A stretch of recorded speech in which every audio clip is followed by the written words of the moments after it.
नमस्कार साथियों, मैं कुणाल आप सभी का संस्कृति आईएएस यूट्यूब चैनल पे स्वागत करता हूं। अपने art and culture revision program में आज हम लोग बात करने वाले हैं इस साल चर्चा में रही प्रमुख जनजातियों के बारे में। तो आइए आगे बढ़ते हुए देखते हैं कि इस साल कौन कौन सी जनजातियां चर्चाओं में थी और उनसे जुड़ी क्या क्या बातें हमें ध्यान रखनी है। तो सबसे पहले हम लोग को इस सेक्शन में बात करनी है पूर्वोत्तर भारत की जनजातियों के बारे में। कौन कौन रही चर्चा में? सबसे पहले बात करनी है अपातानी जनजाति की। क्यों? क्योंकि भारतीय प्राणी सर्वेक्षण के शोधकर्ताओं ने ताले वन्यजीव अभ्यारण्य में से फॉरेस्ट डेलिंग हार्ट फ्रॉग की एक नई प्रजाति की खोज की। ये काम अरुणाचल प्रदेश के अंदर हुआ। अब दरअसल मामला जो है वो फॉरेस्ट डेलिंग हार्ट फ्रॉग की प्रजातियों के खोजने तक सीमित नहीं रहा है। दरअसल इस फ्रॉग की प्रजातियों को जो नाम दिया गया है वो यहाँ मुख्य है। दरअसल इस फ्रॉग की प्रजाति को जो नाम दिया गया है वो जनजातीय समुदाय अपातानी के ऊपर दिया गया है। ठीक है, और नाम दिया गया है जैनोफ्रेस अपातानी। इस वजह से अपातानी जनजाति चर्चाओं में आई है। तो इंपॉर्टेंट है, याद जरूर रखिएगा, पूछा जा सकता है कुछ भी। तो अपातानी जनजाति, यह जनजाति जीटो घाटी में पाई जाती है। ये अपने प्रभावी पारंपरिक ग्राम परिषद, जिसको बुलियान कहा जाता है, उसके लिए जानी जाती है, बुलियान के लिए। इस जनजाति के लिए हम लोग देखते हैं कि इसको लिविंग कल्चर लैंडस्केप के रूप में भी शामिल किया गया, यानी कि जो ये जनजाति का क्षेत्र है उसको यूनेस्को ने मान्यता दी है अपनी अस्थायी सूची में लिविंग कल्चर लैंडस्केप के रूप में। लिविंग कल्चर लैंडस्केप का आशय एक ऐसे क्षेत्र से है जहां मनुष्य और पर्यावरण परस्पर निर्भरता की स्थिति में एक साथ सामंजस्यपूर्ण रूप में अस्तित्वमान होते हैं। ठीक है, तो लिविंग कल्चर लैंडस्केप मतलब क्या? जहां पर्यावरण भी रहे और इंसान भी रहे, दोनों मिलजुल कर। अगर बात करें पता नहीं जनजाति के त्योहार की, तो उसका प्रमुख त्योहार ड्री और म्योक है और प्रमुख नृत्य है इनका दामिंडा और प्री नृत्य। ठीक है, इसी के बाद बात करते हैं पौमई नागा जनजाति की। अब पौमई नागा जनजाति क्यों चर्चा में? क्योंकि मणिपुर के सेनापति जिले में पुरुल गांव की पौमई नागा जनजाति ने अपने क्षेत्र में जंगली जानवरों और पक्षियों के शिकार, जाल बिछाने और मारने पर पूर्ण प्रतिबंध लगा दिया। इन्होंने साफ साफ कह दिया कि हमारे क्षेत्र में जानवरों के साथ कोई भी दुर्व्यवहार नहीं किया जाएगा। तो ऐसी स्थिति में पौमई नागा जनजाति चर्चाओं में आ गई। अब यस के बारे में जानते तो पता चलता है कि ये मणिपुर की सबसे पुरानी और सबसे बड़ी जनजातियों में से एक है। ये जनजाति मणिपुर और नागालैंड के निवास करती है, दोनों ही जगह पर देखने को मिल जाएगी हमें। इसके अलावा लौंग पोली और पोताई उत्पादन के लिए भी ये जाने जाते हैं। लौंग पोली मतलब मिट्टी के बर्तन और पोताई मतलब प्रो नमक, इसके लिए जाने जाते हैं। उनकी भाषा को पोला कहा जाता है। ठीक, लुशाई जनजाति को जानते हैं। ये क्यों चर्चाओं में रही? क्योंकि मिजोरम के फोगपुर राष्ट्रीय उद्यान में एक दुर्लभ अर्ध परजीवी स्थलीय पादप फेथिरोस्पर्मम लुशाई ओरम पाया गया, जिस वजह से मामला चर्चाओं में आया। दरअसल लुशाई ओरम का जो नाम है ये मिजोरम की लुशाई जनजाति से लिया गया, इस वजह से ये चर्चाओं में आया है। लुशाई जनजाति के बारे में जानते हैं तो पता चलता है कि कुकी-चिन जनजाति समूह के अंदर ये शामिल है और नस्लीय रूप से इन्हें मंगोलॉइड मूल के अंतर्गत माना जाता है। इनका मुख्य व्यवसाय झूम और संतरे की खेती करना है। लुशाई की हेड इंटर समुदाय के नाम से भी जाना जाता है। ये बॉस नृत्य करते हैं, जो इनका सबसे फेवरेट नृत्य माना था। बॉस नृत्य को चेरो नृत्य के रूप में भी जाना जाता है। कोन्याक जनजाति के बारे में थोड़ा सा जान लेते हैं। कोन्याक जनजाति चर्चाओं में क्यों थी? क्योंकि कोन्याक यूनियन, जो कोन्याक समुदाय की सबसे शीर्ष संस्था कही जाती है, कोन्याक यूनियन, उसने गूगल मैप्स पर दिखाई जाने वाली गलत सीमा रेखा को सुधारने के लिए नागालैंड सरकार को कहा कि आप हस्तक्षेप कीजिए, आप इंटरफेरेंस कीजिए और सीमा को जरा सुधरवा दीजिए। तो इस वजह से कोन्याक जनजाति चर्चाओं में आई। अब कोन्याक जनजाति के बारे में जानते तो पता चलता है कि मंगोलॉइड मूल से संबंधित है ये जनजाति। ईसाई धर्म अपना रखा है जनजाति ने। पहले ये मूल रूप से मतलब जब ईसाई नहीं थी तो प्रकृति की पूजा किया करते थे, प्रकृति प्रेमी थे, पशु प्रेमी थे। बाद में जब इन्होंने अपना धर्म बदल लिया तो ये सभी लोग ईसाई हो गए। हालांकि ये जो लोग हैं ये सर्वात्मवाद में विश्वास करते हैं और उसी का ही पालन करते हैं। कोन्याक भाषा चीनी तिब्बती भाषा कुल के साथ उपकुल की उत्तरी नागा उपशाखा से भी संबंधित है। कोन्याक जनजाति के लोगों को पहले हेड हंटर्स के नाम से पुकारा जाता है और इस जनजाति में पितृसत्तात्मक सामाजिक व्यवस्था प्रचलित है। ठीक, आइए निशी जनजाति के बारे में जानते हैं। तो निशी जनजाति में क्या है? निशी जनजाति की खास बात यह है कि फिलहाल चर्चाओं में इसलिए आई क्योंकि कबक यानो माउंट एवरेस्ट पर चढ़ने वाली अरुणाचल प्रदेश की निशी जनजाति की पहली महिला बन गई है। तो नाम याद रखिएगा, कबक यानो, निशी जनजाति की महिला, पहली महिला जो माउंट एवरेस्ट पर चढ़ी है। अगर बात करें निशी जनजाति की तो इसे पहले डफला के नाम से जाना जाता था। सबसे बड़ा निर्जातीय समूह है ये अरुणाचल प्रदेश में। इस समुदाय के अंदर ना तो कोई जाति व्यवस्था है और ना ही यहाँ वर्गों में लोग बटे हुए हैं, सभी समान हैं। बहुपत्नी विवाह चलता है इसके अंदर। ये समुदाय लोंगटे उत्सव मनाते हैं जो कृषि मौसम का प्रतीक माना जाता है। और वहीं देखने वाली बात यह है कि ये खुद को अबोतानी यानी कि पृथ्वी पर पहले इंसान की संतान के रूप में प्रस्तुत करते हैं। ठीक है, इसके अलावा पृथ्वी पर पहले इंसान की संतान है। उसी वजह से देखते हैं कि निशी, आदि, गालो, अपतानी ये सभी स्वयं को तानी जनजाति के रूप में प्रस्तुत करते हैं, तानी जनजातीय समूह का ही हिस्सा मानते हैं। तिवा जनजाति की बात करें तो पूर्वोत्तर भारत की तिवा जनजाति ने अपना महत्वपूर्ण सांस्कृतिक उत्सव यागली उत्सव मनाया था, जिस वजह से चर्चाओं में सारा मामला आया था। कब मनाया जाता है ये उत्सव? तो देखिए, अच्छी फसल के लिए देवी लक्ष्मी को प्रसन्न करने के लिए ये उत्सव मनाया जाता है।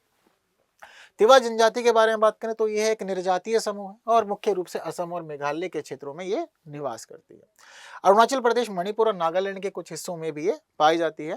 यह जनजाति तिवा, जिसे लालंग भी कहा जाता है, भाषा बोलती है। यह तिब्बती वर्मन भाषा परिवार से संबंधित है। और परिधान यानी कि क्या वस्त्र पहनते हैं, तो पुरुष पहनते हैं सादोर यानी कि ऊपरी वस्त्र की एक पट्टी होती है, और महिलाएं पहनती हैं मेखला चादर। ये इसके अंदर वेशभूषा है। आगे बात करते हैं पूर्वी भारत की अन्य जनजातियों की। तो देखिए, इस दौरान हमें देखने को मिलता है कि जिला स्तरीय समिति ने ओडिशा के क्योंझर में रहने वाली जुआंग जनजाति को पर्यावास अधिकार प्रदान किए हैं, जिस वजह से मामला चर्चाओं में आया। देखने वाली बात यह भी है कि भारत की और भी कई जनजातियां हैं जिनको पर्यावास अधिकार मिले हुए, जिसमें शामिल है जाजपुर ओडिशा की जोंग, देवगढ़ ओडिशा की पौड़ी भुइया, मध्य प्रदेश की भारिया पीवीटीजी और छत्तीसगढ़ की कमार पीवीटीजी और बेगा पीवीटीजी। ये सबको पर्यावास अधिकार दिए गए हैं। तो जुआंग जनजाति, जिसको फिलहाल मामला चल रहा है, उसको समझते हैं। तो देखिए, दो भागों में बटी होती है, एक पहाड़ी होती है और एक मैदानी होती है जुआंग में। तो जो पहाड़ी होती है उसको कहा जाता है जुआंग थानिया, और जो मैदानी होती है उसको कहा जाता है जुआंग भागुड़िया। ठीक है। ये समुदाय क्योंझर की पहाड़ियों, अनुगल के पल्लाहार और ढेंकनाल के मैदानों में निवास करती है। ये मूल रूप से समुदाय जो है पटुआ के नाम से भी जाना जाता है। पटुआ नाम दरअसल स्कर्ट जैसे पत्तों की पारंपरिक पोशाक पहनने के कारण प्रचलन में आया है। ठीक है, तो पटुआ स्कर्ट आपस में संबंधित हैं, याद रखिएगा। इसके अलावा मूल रूप से स्थानांतरित खेती करने का काम ये करते हैं। ठीक है, कोयला चामा के कार्य में भी ये संलग्न रहते हैं। कुछ लोग स्थायी कृषि करते हैं, और वहीं देखने वाली बात है कि सजावटी कंघियां बनाने में और तंबाकू के डिब्बे बनाने का कार्य भी इस जनजाति के लोग करते हुए पाए जाते हैं। पर्यावास अधिकार क्यों दिए जाते हैं और क्या मामला है? तो देखिए, पर्यावास अधिकार अनुसूचित जनजाति और अन्य पारंपरिक वनवासी अधिनियम 2006 के तहत प्रदान किया जाता है। इस कानून को वन अधिकार अधिनियम के रूप में भी जाना जाता है।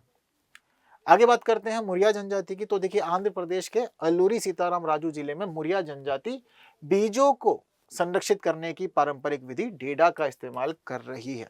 तो डेडा पद्धति दरअसल है क्या? तो देखिए, इस विधि के अंदर बीजों को पत्तियों में लपेटा जाता है, गोलाकार बंडल बनाया जाता है पत्तियों का, और कस करके उसके अंदर बीजों को बांध दिया जाता है, और सियाली पत्तियों के साथ बुनने का काम किया जाता है।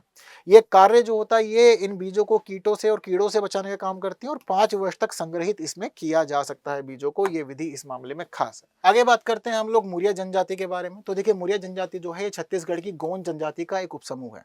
यह समुदाय छत्तीसगढ़ राज्य में रहता है, और इसका संबंध बस्तर के मुरिया विद्रोह 1876 में जो हुआ था उससे भी है।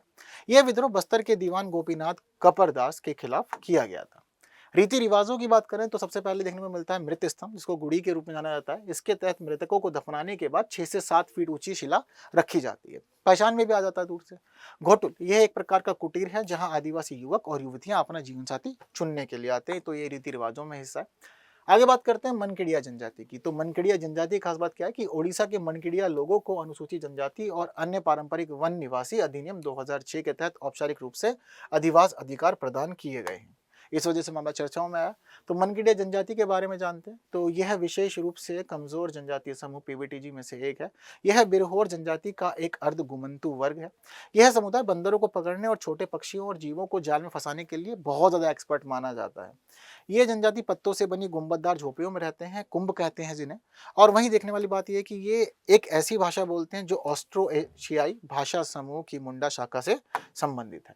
ठीक, तो इसके बाद हम जानते हैं हम लोग दक्षिण भारत की जनजातियों के बारे में। तो दक्षिण भारत की जनजातियों में पहला है सोलिगा जनजाति। तो सोलिगा जनजाति एक अलग थलग रहने वाला जनजातीय समूह है। यह जनजाति केवल कर्नाटक और तमिलनाडु, विशेष रूप से बिलगिरी की पहाड़ियों में मधेश्वर पहाड़ियों के अंदर निवास करती हैं। ये जंगल के मौसमी चक्र के अनुरूप खेती और शिकार का कार्य करते हैं, और ये लोग सोलिगा भाषा बोलते हैं, जो एक द्रविड़ भाषा है। इनके पारंपरिक त्योहार रोटी हब्बा, होसारागी हब्बा, मारी हब्बा और गौरी हब्बा आदि हैं। मोलिंगा टाइगर रिजर्व के अंदर रहने वाला पहला ऐसा आदिवासी समुदाय है जिसे 2011 में वन पैर कानूनी अधिनियम प्रदान किया गया था। ठीक है। कोंडा रेड्डी जनजाति के बारे में जानते हैं। तो पता चलता है कि कोंडा रेड्डी जनजाति ने भारतीय लॉरेल वृक्ष से जुड़े अपने स्वदेशी ज्ञान को वन अधिकारियों के साथ साझा किया। तो कोंडारेड्डी जनजातियां आंध्र प्रदेश में गोदावरी नदी के किनारे पाई जाती हैं। कमजोर जनजातीय समूह यानी कि विशेष रूप से कमजोर जनजातीय समूह, उसको पीवीटीजी कहा जाता है, उसके रूप में जानी जाती है। यह जनजाति पोंडू कृषि करती है और एक प्रकार की स्थानांतरण कृषि के रूप में जाना जाता है पोंडू कृषि को। बात करते हैं भारतीय लॉलेर वृक्ष की, जिसके बारे में इन्होंने डिस्कस किया, अपना ज्ञान साझा किया है। तो ये एक पर्णपाती वृक्ष है, 30 मीटर तक बढ़ सकता है ये। और देखने वाली बात यह है कि ग्रीष्मकाल के दौरान ये अपने तने में जल को संचित करने की क्षमता के लिए जाना जाता है। रक्तस्राव, अल्सर, फ्रैक्चर आदि के उपचार में भी इसका इस्तेमाल किया जाता है। इसकी छाल और पत्तों का इस्तेमाल किया जाता है। इंडियन सिल्वर ओक के नाम से भी ये जाना जाता है और उसकी लकड़ी का व्यावसायिक मूल्य बहुत ही ज्यादा अधिक होता है।